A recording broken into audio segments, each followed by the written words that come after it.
Video games have been depicting war for decades. To innocent players, these games are simply entertainment, but hidden inside every single one of them is some form of propaganda, being used as psyop tools to shape our perceptions, manipulate our thoughts, and ultimately direct our behavior towards their beliefs. Today I want to uncover how governments became involved in military games, how these games influence the way we view war, and answer the question, how is any of this legal?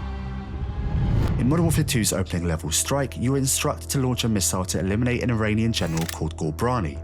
If you've played any Call of Duty campaign, the mission is your standard COD opening mission. There is an unexplained bad guy, and we of course need to take him out. Within just 3 minutes of the game, Ghorbrani is eliminated by the strike.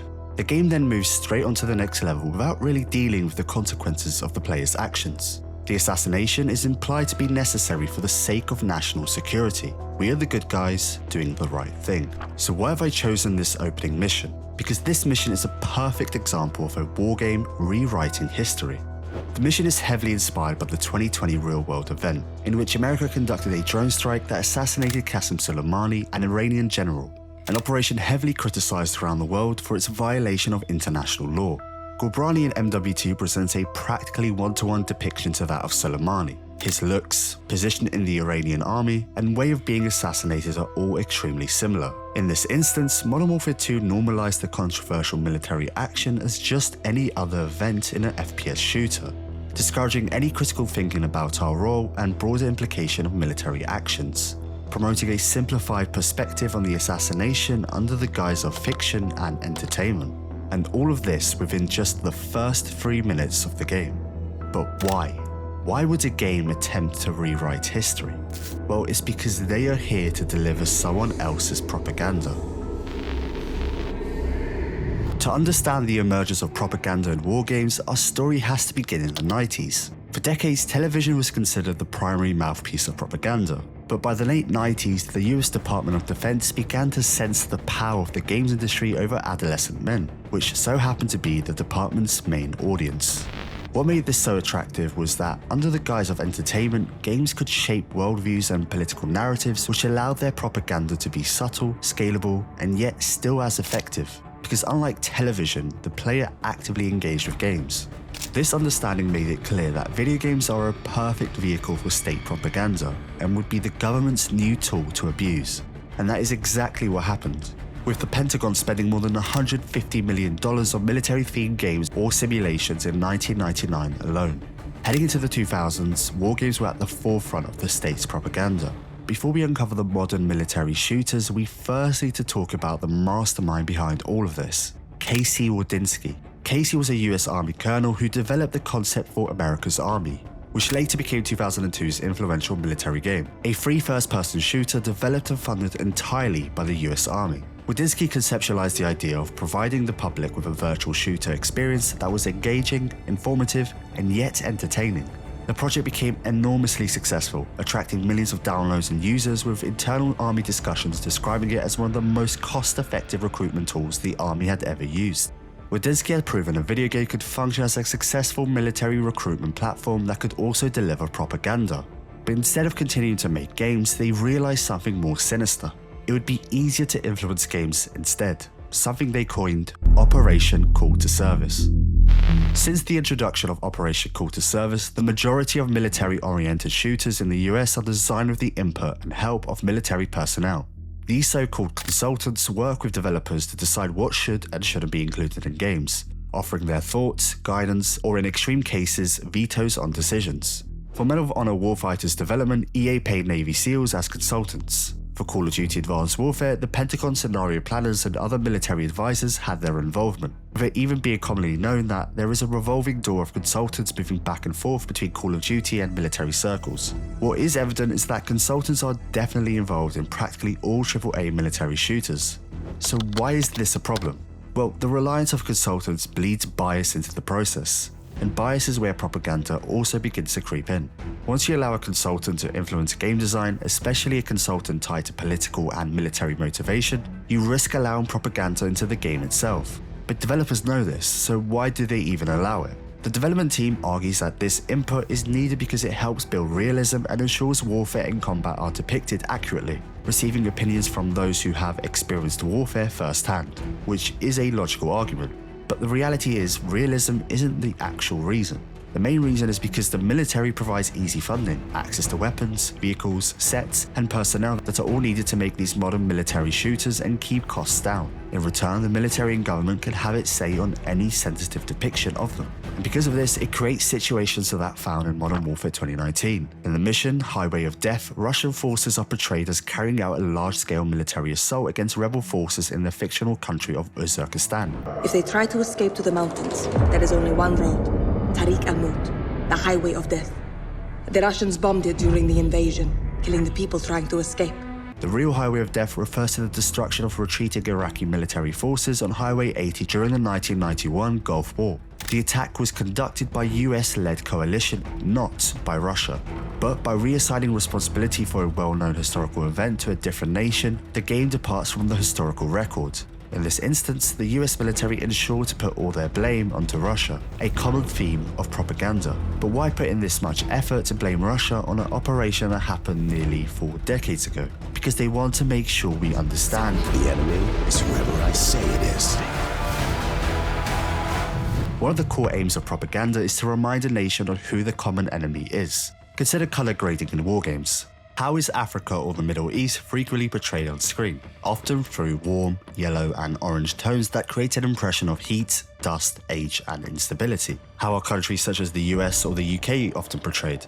Through cooler blue tones that can evoke ideas of cleanliness, order and technological advancement. These visual choices may seem insignificant, but repeated exposure can create unconscious associations. Over time, audiences begin to connect certain regions with particular characteristics without ever being directly told to do so, because propaganda is an incredibly effective tool in shaping our perceptions through subtle bias. This process becomes especially noticeable in military shooters where the narrative of these games often revolves around the same common enemy. No matter which fictional shooter I chose, the enemy was either the ruthless Russian operative, the radical Middle Eastern extremist, or the violent South American gang member. I even found that Modern Warfare 2 somehow had a team up between Russia, Iran, and I'm not even joking, the cartel. Think about how ridiculous that is. Why would a terrorist organization team up with a Mexican cartel? The writers were literally smoking that propaganda pack.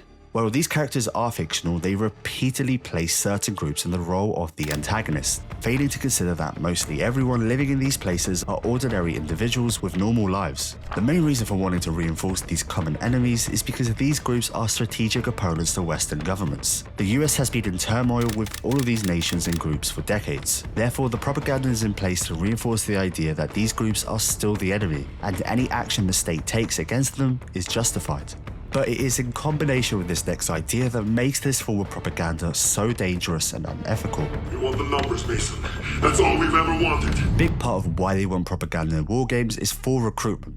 Traditional military recruitment methods have notably become less effective with younger generations, with stats across the majority of countries declining in new enrollments. That is why Operation Call to Service and the influence on war games was started. Was to broaden and deepen the understanding of what it is to be a soldier and what it is to be in the US Army. Use games to normalize the army and make service feel familiar and socially cool. Players learn military technology, adopt military roles, work within military hierarchies, and spend hundreds of hours engaging with military objectives. Over time, the military becomes familiar. This is a subtle but powerful form of influence. Rather than directly persuading someone to enlist, games can normalize military culture. And the military has doubled down on this aspect, often appearing at gaming conventions, running a 24/7 Twitch stream, and partnering with FPS titles and making themselves present to young children. It really is an obsession to recruit adolescents, and this can be seen even clearer through the gamification of war. Keep hearing the fucking numbers! FPS games make war look and feel fun. Military shooters frequently focus on excitement, progression systems, and heroic actions while sidelining the dark realities of conflict. This cannot be seen more clearly than in Battlefield 1. The game's setting is World War I, humanity's darkest war, where up to 20 million people lost their lives. Even grasping what a World War I soldier went through can instantly tell you that there is no entertainment in that. But when the Battlefield 1 trailer dropped, it was a complete contrast to the realities of World War I. To this day, there has not been a more popular and cinematic trailer of a video game ever, which is quite ironic. One trailer is all it took to turn mankind's lowest periods into entertainment. Now, of course, games are meant to be fun, but a World War I shooter can still be fun without glorifying propaganda that war is epic or some sort of hero fantasy. And it's the worrying standard for all military shooters. No matter which one you decide to play, you are the super soldier where getting as many kills as possible and feeling invincible is all part of the gameplay loop. Kill, die, respawn. Military consultants working with game studios understand that repeated exposure shapes perception. If players experience war primarily as entertainment, they will begin to internalize a version of conflict that is more glamorous than reality, developing a mindset and belief of war and the army that will inevitably aid recruitment and integration once they join. The extent of the blurring of entertainment and warfare can be seen in real military technology. In 2007, footage released by WikiLeaks under the title Coalition Murder showed a US helicopter attack that killed 2 Reuters journalists and several civilians. Many viewers noted how closely the imagery resembled the visuals of a video game, crosshairs, targeting systems, and detached first-person perspective. And as military technology evolved, some control systems began adopting interfaces familiar to people raised on digital games. Ubisoft's Ghost Recon producer Stuart White recalled being shocked when he encountered a military Humvee equipped with a remotely operated weapon station-controlled using an Xbox 360 controller. When he asked why, the reasoning was simple: an entire generation already understood how to use it. By desensitizing your future recruits to the realities of war, they are more willing to join, are prepared from day one, and are unfazed by its horrors. The perfect soldier.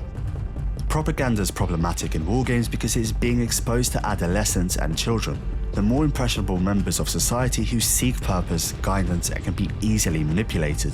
And for the majority, it is being done without their consent and actual understanding of the subliminal consequences. So how is the military government able to do this legally? This company is not liable for the actions of our customer. Propaganda is generally not illegal in any country. It only becomes illegal in the US and UK if it is shaped by extremist activity, hate speech, disinformation, or foreign interference. And if we think about it logically, if a nation wanted to use propaganda, why would it make it illegal for itself? Political persuasion is vital to a nation's health, and in part, propaganda is a tool for that. But what I did find was that there is some protection against propaganda. Article 20 of the International Covenant on Civil and Political Rights states that any propaganda for war shall be prohibited by law. But what is meant by for war? How far does that stretch? What I mean is that it's obvious if a nation posts propaganda to rally troops to attack another nation. That would fall under this definition cleanly. But if a government consulted on a game and decided to make its own propaganda game, would that fall under it? Probably not. At the moment, there is no clear international law that bars you from making a propaganda game. Even if that game depicts war, influences young children to be ready for it, and pushes them towards the war front, that is still all legal. And that is supported by the outcome of the Supreme Court case Brown v. Entertainment Merchants Association in 2011. It ruled that video games are protected speech under the First Amendment, meaning even violent or ideological themed games are treated legally like films or books. So a propaganda war game is protected by legal precedent as free speech. And we saw exactly that in 2014. Manuel Noriega sued Activision for using his name and likeness without permission, portraying him as an enemy of the state. Noriega was the former military dictator of Panama, ruling from the 1980s until 1989's US invasion that removed him from power. It was an operation that received mixed criticism, a parallel to the one mentioned earlier. Noriega featured in Black Ops 2 as a corrupt military leader and cartel-style broker. That portrayal was clearly used to frame him in a certain way. The case was ultimately dismissed because games are protected as free speech under the First Amendment. Even if a state was somehow found guilty under international law, the consequences are practically non-existent. It gives non-binding views or recommendations that a nation can choose to enforce. For some, that is little more than a slap on the wrist. If Russia or America wanted to drop a full propaganda war campaign, essentially nobody's coming for them. The nation comes first. Forward! A king and country! So if propaganda in war games is legal, does that mean it's justified? From a political perspective, many governments would argue yes. While much of this discussion has focused on the US and the UK, they are far from the only nation to recognize the influence of video games. Russia has invested heavily in video games as a vehicle for patriotic and ideological messaging. China tightly regulates the games released within its borders while encouraging titles that align with states' interests. Other countries have adopted their own approaches, recognizing that games like films and television before them can shape public opinion. Whether democratic or authoritarian, many governments understand the same basic principle. Whoever shapes the story often shapes public perception. If one country chooses to stop using games to influence public opinion, it wouldn't stop other nations from doing the same. It would simply leave one side speaking while the other remains silent. From the perspective of national security, that's a difficult risk to justify. In other words, propaganda has become something of an information arms race. No government wants to disarm it if it believes the rivals will continue shaping public opinion. That doesn't necessarily make the practice morally right, but it does help justify why states continue to use it. The main point of video games will always be entertainment. I have no problem with games portraying war, gamifying it, or even making false narratives, because at the end of the day, they are just games. But I had some hope that these decisions were being made without the heavy influence of propaganda. I agree with the law's approach that games that deliver propaganda should still be considered as art and a form of free speech. I think those concepts should continue to be protected. So why have I made this video? Well, I still think it's important to understand what exactly we are playing, the underlying messaging we are forced to consume, and the constant manipulation of our thoughts. If a game has propaganda within it, the developer should be confident to label it as such. I mean, it's legal, right? But they still don't. Why? Because they know the inclusion of propaganda in video games is morally wrong and unethical. And I find it completely ironic that within the current legal landscape, if a piece of media contains an ad, it must be disclosed. But if it has propaganda, that can be kept in secret. That should tell you everything you need to know about the current situation. So next time you play a war game, ask yourself, whose story am I being told? Because the most effective propaganda is the propaganda you never realize you're consuming. I am Oro, a paralegal aiming to be a lawyer here in the UK. A like and a comment would be greatly appreciated. If you want more legal topics discussed within games, suggest what you want to see next, and subscribe so you don't miss that next video. You know it's just harmless entertainment, right?